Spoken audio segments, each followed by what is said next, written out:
नमस्कार मित्रांनो ठरलं तर मग मालिकेच्या आजच्या भागामध्ये सुरुवातीला कल्पना फक्त प्रियालाच गुढीपाडव्यानिमित्त हार देते म्हणून अर्जुन तिला बोलून दाखवतो तेव्हा अश्विन त्याच्यावर चिडतो. प्रिया मुद्दाम नाटक करू लागते. दोन भावाभावांमध्ये भांडणं होत आहेत हे पाहून सायली मध्ये पडून बोलते की मला काही नको. 1.5 वर्षापूर्वी जेव्हा आमचं लग्न झालेलं तेव्हा आईने माझे हे सगळे लाड केले होते. आता मला फक्त त्यांचा आशीर्वाद हवा आहे. कल्पना खोचकपणे बोलते की 1.5 वर्षापूर्वी मी जी चूक केलेली ती मला तू आठवण करून देऊ नकोस. सायली म्हणते आता आपल्या नात्यात जरी कटुता असली तरीही लवकरच हे सगळं निघून जाईल.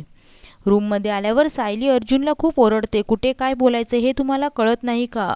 घरात सणावाराला भांडणं कशाला असं म्हणते. तेव्हा अर्जुन म्हणतो की ती लोक तुमच्यावर अन्याय करतात हे मला आवडत नाही. त्यानंतर सायलीचा मूड ठीक करण्यासाठी तिला तो एक गुड न्यूज देतो.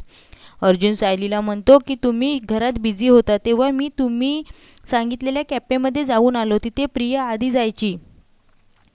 तिथलं CCTV फुटेज माझ्या हाती लागलं आहे. त्यात स्पष्ट दिसते की प्रिया आणि साक्षी या दोघी आधीपासूनच एकमेकींच्या मैत्रिणी होत्या. त्यात साक्षीने प्रियाला पैसेही दिल्याचे दिसते. हा पुरावा ऐकून सायली खूप खुश होते. आता आपण केस लवकरच जिंकू असं तिला वाटू लागतं. पण अर्जुन म्हणतो की हा एवढा पुरावा पुरेसा नाही. आपल्याला अजून काहीतरी स्ट्रॉंग असं शोधावं लागणार आहे. दुसरीकडे प्रिया रडण्याचं नाटक करत असते. मुद्दाम अश्विनचे कान भरायला ती बोलते की हे मला आनंदी राहू देत नाहीत. आज मला हार दिला म्हणून त्या सायलीचं पोट दुखायला लागलं. तिचे खायचे दात आणि दाखवायचे दात वेगळे आहेत. अश्विन सुद्धा म्हणतो तिच्या अशाच भोळ्या चेहऱ्याला मी सुद्धा आधी भुललो होतो. पण आता तू काळजी करू नकोस. मी कायम तुझ्यासोबत आहे. दुसरीकडे मैपत प्रियाला फोन करून ओरडतो की तू त्या घरात जाऊन काय करतेस? माझ्या पोरीविरोधात त्यांनी जो काही पुरावा शोधला आहे तो नष्ट कोण करणार? प्रिया बोलते की मी त्यांच्या बेडरूममध्ये जाऊन घुसू शकत नाही.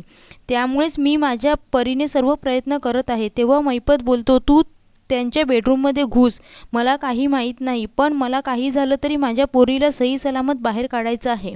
फोन ठेवल्यावर तो नागराजला बोलतो की या प्रियावर अवलंबून राहून चालणार नाही.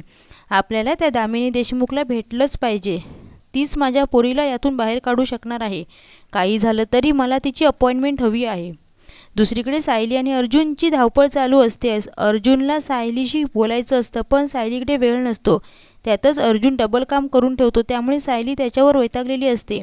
प्रियाला मैपतने सायली अर्जुनच्या रूममध्ये पुरावे शोधायला सांगितलेलं असतं म्हणून ती बहाणा करून त्यांच्या रूममध्ये जाते. प्रिया त्यांना बोलते की आपण किती दिवस असं कटू वागायचं? मी आता ठरवलं आहे. आपण छान एकमेकांशी वागूया. मी तुम्हाला मदत करते. तुमची रूम आवरून देते. अर्जुनला प्रियाचा खोटा हेतू कळतो. सायली तिला रूम बाहेर जायला सांगत असते पण अर्जुन तिला बोलतो की प्रिया एवढी स्वतःहून आपल्याकडे आली आहे तर आपणही तिच्याशी चांगलं वागूया. तुला मदत करायची आहे ना मग इथे नाही खाली करायची. असं बोलून तो तिला खाली घेऊन जातो आणि किचनमधील सगळी कामं करून घेतो. विमलला फार हसू येत असतं. प्रिया पुरती वैतागलेली असते. तितक्यात तिथे अश्विन येतो.